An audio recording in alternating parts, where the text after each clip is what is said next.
नमस्कार, कोटपुतली एजुकेशन में आपका हार्दिक स्वागत है। जैसा कि मैंने आपको पिछले वीडियो में बताया था कि मैं आपको अगला वीडियो देने वाला हूं यूजीसी नेट और जेआरएफ को लेकर, तो बिल्कुल यहां पर वीडियो कंप्लीट डिटेल्स के साथ में आपके लिए तैयार किया गया है। जो जो सवाल आपके हो सकते हैं यूजीसी नेट और जेआरएफ से लेकर सीएसआर नेट से लेकर जितने भी सवाल आपके हैं, नेट क्या है, जेआरएफ क्या है, ऐसे सभी सवाल, इसकी क्या योग्यता है, कैसे पेपर लगते हैं, कैसे पास होते हैं, इन सभी चीजों की जानकारी आपको यहाँ पे मिलने वाली है। तो वीडियो में आप अंत तक बने रहें तथा जिन्होंने भी अभी तक चैनल को सब्सक्राइब नहीं किया वे चैनल को सब्सक्राइब कर ले तथा बेल आइकन प्रेस कर ले, तो क्योंकि आने वाले समय में सारे वीडियो जैसा आप कहेंगे, जो इंक्वायरी आपकी रहेगी वैसे वीडियो हम बना के आपको देने वाले हैं। तो ध्यान रखें, यूजीसी नेट का वीडियो आपको चाहिए था, इसलिए आपके लिए कंप्लीट डिटेल्स के साथ मैंने वीडियो तैयार किया है। यहाँ पे इससे रिलेटेड जितने भी सवाल हो सकते हैं सारे यहाँ पे लिखे हुए हैं। पूरी प्रोसेस बताऊंगा शुरू से लेकर लास्ट तक, फॉर्म भरने तक की प्रोसेस, पास होने तक की प्रोसेस, कैसे पास होते हैं, सारी प्रोसेस आपको यहाँ पे बताने वाला हूं। तो वीडियो में आप अंत तक बने रहे और जो पहली बार चैनल पे आए हैं वे चैनल को सब्सक्राइब कर ले। तो बात करते हैं यहाँ पर नेट जेआरएफ क्या है। देखो, सबसे पहले बात करते हैं हम नेट के बारे में। नेट कौन कौन कर सकता है, इसकी एलिजिबिलिटी पे बात करेंगे। और इसमें भी दो चीजें होती हैं। नेट दो प्रकार का होता है, यूजीसी नेट और एक होता है सीएसआर नेट। यूजीसी नेट इसमें 81 के आसपास सब्जेक्ट होते हैं। इसमें 81 सब्जेक्ट, 81 सब्जेक्ट इसमें होते हैं। और सीएसआर नेट की बात करें तो ये केवल साइंस के विद्यार्थियों के लिए होने वाला है और उसमें 6 सब्जेक्ट होते हैं, 5 से 6 सब्जेक्ट इसके अंदर होते हैं। सीएसआर नेट में 5 से 6 सब्जेक्ट होते हैं और यूजीसी नेट जो कि आर्ट्स वालों के लिए होने वाला है, इसमें होते हैं आपके 81 सब्जेक्ट। कॉमर्स भी सी में अंदर आता है, तो ध्यान रखें। ये चीजें तो दो आपकी क्लियर हो गई हैं। सीएसआर नेट इसमें नेगेटिव मार्किंग होती है, सीएसआर नेट में नेगेटिव मार्किंग होती है और यूजीसी नेट में नेगेटिव मार्किंग नहीं होती है।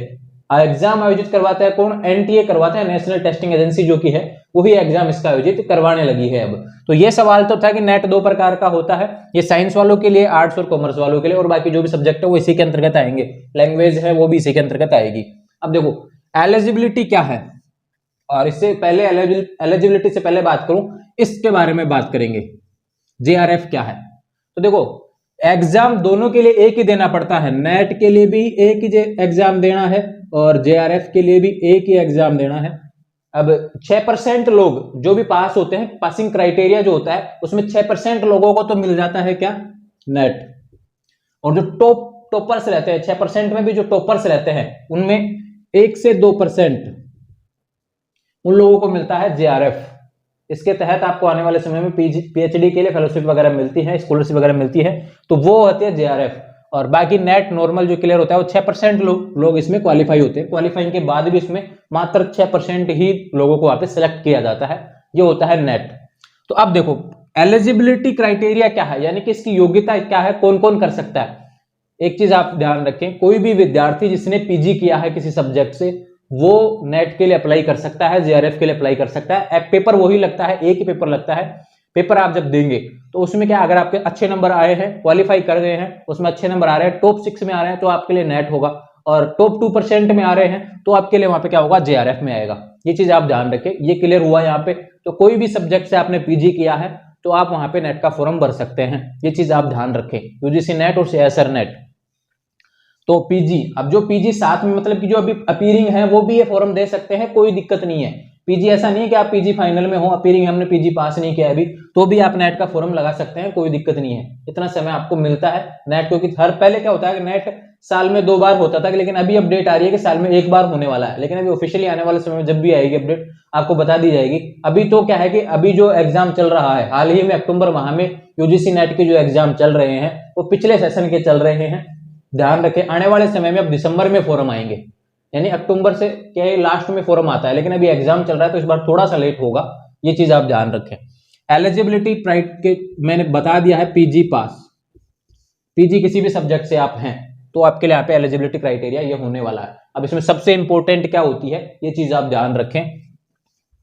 पीजी में आपका, अगर आप SC ST से हैं तो आपको 50% चाहिए, बाकी को जितने भी हैं 55% आपका पीजी में होना चाहिए, तो ही आप इसके लिए अप्लाई कर सकते हैं। यानी कि आप मान लो कर रहे हैं, एमए किया है आपने हिंदी से, तो आपके, अगर आप जनरल कास्ट से हैं तो आपकी 55% पीजी में होनी चाहिए, तो ही आप यहाँ पे अप्लाई कर पाएंगे। और SC ST से हैं तो आपको 50% आपकी पीजी में होनी चाहिए, तो ही आप अप्लाई कर पाएंगे। ये सबसे इंपॉर्टेंट है, चाहे नेट हो चाहे JRF हो, दोनों का एक ही फॉर्म लगता है। एज लिमिट की बात करूं तो नेट के लिए कोई एज लिमिट नहीं है, ये चीज आप ध्यान रखें। लेकिन यहां पर JRF के लिए लिमिट होती है 31, पहले 30 होती थी, इसको बढ़ा दिया गया है, शायद कोरोना पैंडेमिक सिचुएशन के तहत इसको बढ़ाया गया है, 31 वर्ष होती है, ये चीज आप ध्यान रखें। और SC ST को इसमें छूट मिलती है, और नेट के लिए कोई एज लिमिट नहीं है, ये चीज आप ध्यान रखें। एग्जाम फीस की बात करूं तो जनरल की फीस देखो इसमें हमेशा फिक्स होता है, जनरल की फीस ज्यादा होती है, 1000 रुपए के आसपास इसकी फीस होती है। और बात करूं SC ST तो यहाँ पे 250 रुपए फीस होती है, और OBC AWS की यहाँ पे 650 रुपए फीस होती है। ये फीस यहाँ पे आपकी होने वाली है नेट में, हर साल फीस लगभग यही रहती है।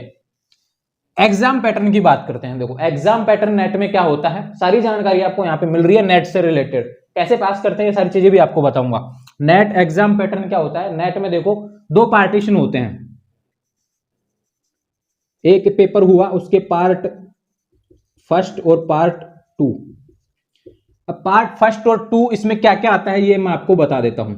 पार्ट फर्स्ट में क्या आता है कि 10 सब्जेक्ट होते हैं। 10 सब्जेक्ट कौन कौन से होते हैं, उसमें आता है आपका, जैसे सबसे इंपॉर्टेंट कोई बात करूं मैं आपके, कि आपके जो टीचिंग एबिलिटी हो गई, मैथ हो गया, रीजनिंग हो गया, कंप्यूटर हो गया, जनरल साइंस हो गया, ये सारे क्वेश्चन इसमें आते हैं। 50 क्वेश्चन आपके आएंगे, 50 क्वेश्चन इसमें आने वाले हैं। 5-5 आपका यहाँ पे एक मतलब कि पार्ट का होने वाला है। 10 पार्टीशन होते हैं, फर्स्ट में भी 10 सब्जेक्ट होते हैं पार्ट फर्स्ट में, जिसमें भी आपको उस शिक्षा से रिलेटेड भी क्वेश्चन आपको 5 क्वेश्चन देखने को मिलते हैं, कंप्यूटर के 5 क्वेश्चन, साइंस के 5 क्वेश्चन, रीजनिंग के 5 क्वेश्चन, ऐसे टोटल 50 क्वेश्चन होने वाले हैं। और पार्ट 2 क्या होता है, ये सब्जेक्ट का होता है, यानी कि जिस सब्जेक्ट से आपने पीजी किया है इसके क्वेश्चन आपको मिलेंगे 100 क्वेश्चन आपको देखने को मिलते हैं। तो टोटल क्वेश्चन कितने हो गए, 150 क्वेश्चन आपके यहाँ पे आते हैं, और 300 नंबर का यहाँ पे पेपर होता है। 150 क्वेश्चन 300 नंबर का। और एक चीज ध्यान रखेंगे, यूजीसी नेट में नेगेटिव मार्किंग नहीं होती है, जबकि CSR नेट में नेगेटिव मार्किंग होती है। तो ये ध्यान रखें आप, सबसे इंपॉर्टेंट यही है। पेपर पैटर्न सबका यही होता है, पहला जो पार्टीशन होता है उसमें 10 सब्जेक्ट आते हैं जो मैंने आपको बता दिए हैं, और जो पार्ट 2 आता है वो केवल सब्जेक्ट का होता है, जिस सब्जेक्ट से आपने पीजी किया है, चाहे वो किसी ने एमकॉम में किया हो, एमकॉम में चाहे बिजनेस एडमिनिस्ट्रेशन एमकॉम किया हो तो उससे रिलेटेड आएगा। और बात करें एम में किसी ने हिस्ट्री से किया है तो हिस्ट्री आएगी पूरी आपकी उसमें पार्ट 2 में। ये चीज आप ध्यान रखें, ये सब्जेक्ट का होता है, 100 क्वेश्चन इसको देखने को मिलेंगे। सिलेबस मैंने आपको ये बता ही दिया है कि 10 सब्जेक्ट इसमें आएंगे, और ये सब्जेक्ट का हो गया है। आपका जो ग्रेजुएशन से लेकर जितना भी पीजी यूजी पीजी का जो भी सिलेबस होता है सब्जेक्ट से रिलेटेड, वो सिलेबस इसमें आपको देखने को मिलता है। सिलेबस कहां से डाउनलोड करेंगे, यूजीसी नेट की जो ऑफिशियल साइट है वहां से आपको सिलेबस देखने को मिल जाता है। किसी को इससे रिलेटेड और भी क्वेरी हो तो मैं आपको क्या है कि हमारे टेलीग्राम चैनल पर इसका लिंक अवेलेबल करवा दूंगा, वहां से आप सिलेबस डाउनलोड कर पाएंगे, कोई दिक्कत नहीं। लिंक आपको डिस्क्रिप्शन में दिया हुआ है, वहां से आप टेलीग्राम चैनल ज्वाइन करेंगे, वहां पे आपको सिलेबस देखने को मिल जाएगा यूजीसी नेट का। मिनिमम क्वालिफाइंग मार्क्स क्या होते हैं, देखो सबसे इंपॉर्टेंट यही है कि पास कैसे करना है, नेट क्वालिफाई कैसे करना है, JRF क्वालिफाई कैसे करना है। इसके लिए सबसे इंपॉर्टेंट है कि अगर आप जनरल, OBC और EWS से हैं तो आपको 40% मार्क्स चाहिए, ये चीज आप ध्यान रखें। अगर आप SC ST से हैं तो 35% मार्क्स चाहिए। ये तो हो गया, दोनों में मिला के आपको इतने इतने नंबर चाहिए। अब सबसे इंपॉर्टेंट जो विशेष बात यहाँ पे है वो क्या है मैं आपको बता देता हूं। जनरल, OBC, EWS, ऐसा नहीं है कि 40% मार्क्स आपके आ रहे हैं तो ही आप क्वालिफाई हो जाएगा, ऐसा नहीं है। 40% अगर आपके नंबर आ रहे हैं तो आप उस रेस में आएंगे कि आप हाँ क्वालिफाई के लिए आप कर सकते हैं। फिर उसमें बाद में क्या होगा, जितने भी लोग आएंगे उसमें से मात्र 6% लोगों को तो लिया जाएगा नेट में, और उसमें से 2% लोगों को दिया जाएगा JRF में। ये चीज आप ध्यान रखें यहाँ पे। ये तो केवल एलिजिबिलिटी है कि 40% अगर आप आएंगे तो कहीं आप रेस में बने रहेंगे। तो इसकी जो पासिंग क्वालिफाइंग मार्क्स हो गए 2 हो गए यहाँ पे, मतलब एक तरीके से कि 2 क्राइटेरिया हो गए पासिंग के। क्या हो गया, पहले तो आपको 40% वाली लिस्ट में आना है कि आप हाँ हम इतना पेपर सोल्व कर रहे हैं तो हमने 40% तो सोल्व किया है, क्लियरली सोल्व किया है। उसके बाद में क्या आना चाहिए, नेट के लिए 6% लोगों में सेलेक्ट होना है, और JRF के लिए 1-2% लोगों में सेलेक्ट होना है। जो शुरू के जो टॉपर्स होते हैं उन सब्जेक्ट के जितने जितने टॉपर्स होते हैं सबकी अलग अलग कास्ट के हिसाब से कट ऑफ देखने को मिलती है। तो ये तो था नेट, पूरा मैंने आपको बता दिया नेट JRF। अब सबसे इंपॉर्टेंट है कि इतनी जानकारी हमने ले ली है नेट के बारे में, कोई भी कर सकता है जो भी पीजी पास है, ये चीज आप ध्यान रखें। और नेट किस में काम आता है? अगर आप कॉलेज लेक्चरर बनना चाहते हैं, देश के किसी भी यूनिवर्सिटी में कॉलेज लेक्चरर बनना चाहते हैं, असिस्टेंट प्रोफेसर बनना चाहते हैं, एसोसिएट प्रोफेसर बनना चाहते हैं, तो उसके लिए आपको नेट क्वालिफाई करना पड़ता है, ये चीज आप ध्यान रखें। पीएचडी को यहाँ पे हटाने का प्रयास चल रहा है, उसका वीडियो मैंने पहले ही डाल दिया है, लेकिन नेट तो जरूरी है। और सेट जो होता है, सेट क्या होता है? स्टेट के एग्जाम होते हैं, स्टेट में जो वैकेंसी निकलती है उसमें तो लगेगा। नेट अगर आप कर लेते हैं तो आप स्टेट में भी पार्टिसिपेट कर सकते हैं और सेंट्रल की कोई भी वैकेंसी हो उसमें भी पार्टिसिपेट कर सकते हैं, कोई दिक्कत नहीं है। नेट के लिए है, और सेट होता है स्टेट वाइज होता है, स्टेट की कोई वैकेंसी आती है तो उसी स्टेट में ही आप लगा पाएंगे। और नेट अगर आप क्लियर है तो आप पूरे जो भारत है उसमें कहीं पे भी आप अप्लाई कर सकते हैं, ये चीज आप ध्यान रखें। किसी भी यूनिवर्सिटी, किसी भी कॉलेज के कॉलेज लेक्चर की वैकेंसी में, ये चीज आप ध्यान रखें। तो फोरम कब आएंगे? तो देखो पहले क्या होता था, साल में 2 बार फोरम आते थे, एक तो दिसंबर में आते थे और एक जून में आसपास फोरम आते थे। जून में एग्जाम होता था, फोरम अप्रैल में आते थे, और दिसंबर में जो एग्जाम होता था उसके फोरम आते थे अक्टूबर में। लेकिन यहाँ पे पिछले कोरोना पैंडेमिक सिचुएशन के बाद में क्या हुआ है कि थोड़ा सा बदलाव हुआ है। यहाँ पे साल में एक बार ही एग्जाम आयोजित हो रहा है नेट का, और वो भी पिछले समय से लेट चल रहा है। पिछले सेशन का भी अभी अक्टूबर 2022 में आपको देखने को मिल रहा है। अभी नेट के एग्जाम चल रहे हैं, जब मैं वीडियो बना रहा हूँ अभी भी नेट के एग्जाम चल रहे हैं कुछ सब्जेक्ट्स के, ये चीज आप ध्यान रखें। और ये चलेंगे 10-15 अक्टूबर तक एग्जाम चलने वाले हैं। ये इस सब्जेक्ट के हिसाब से डेली अलग अलग एग्जाम हो रहा है। तो अब क्या होगा कि ये एग्जाम आएगा, उसका रिजल्ट आएगा, उसके बाद में ही प्रोसेस होगा। तो लगभग दिसंबर तक का आपका फॉर्म आ जाएगा उसके बाद में। और एग्जाम कब होगा? एग्जाम इसका थोड़ा सा लेट होके आपका 2-3 महीने बाद में, मतलब कि अप्रैल के आसपास, मार्च या अप्रैल के आसपास आपका एग्जाम यहाँ पे होने वाला है। अगला नेट जेआरएफ का अगला एग्जाम आपका अभी थोड़ा डिले हो जाएगा, क्योंकि अभी पिछले वाले का रिजल्ट आना बाकी है, और रिजल्ट कब आएगा जब यहाँ पे एग्जाम पूरी हो जाएंगी। तो ध्यान रखें, नेट के फोरम जब भी आएंगे तब आपको बताने वाला हूं। तो ये कंप्लीट वीडियो था। इससे रिलेटेड बहुत से सवाल रहते हैं कि क्या हम नेट क्वालिफाई कर सकते हैं, क्या नेट कौन कौन कर सकता है, नेट करने का क्या फायदा है, ये सारी चीजें मैंने बता दी हैं। जेआरएफ क्या होता है? जेआरएफ इसके अंतर्गत आपको स्कॉलरशिप मिलती है। इसमें केवल जो पास होता है इस परीक्षा से, उसमें मात्र 1 से 2% लोगों को सिलेक्ट किया जाता है, और 6% है, कंफर्म है कि 6% लोग नेट के लिए सिलेक्ट किए जाते हैं। और यहां कब आएंगे? जब आपका ये क्राइटेरिया होगा।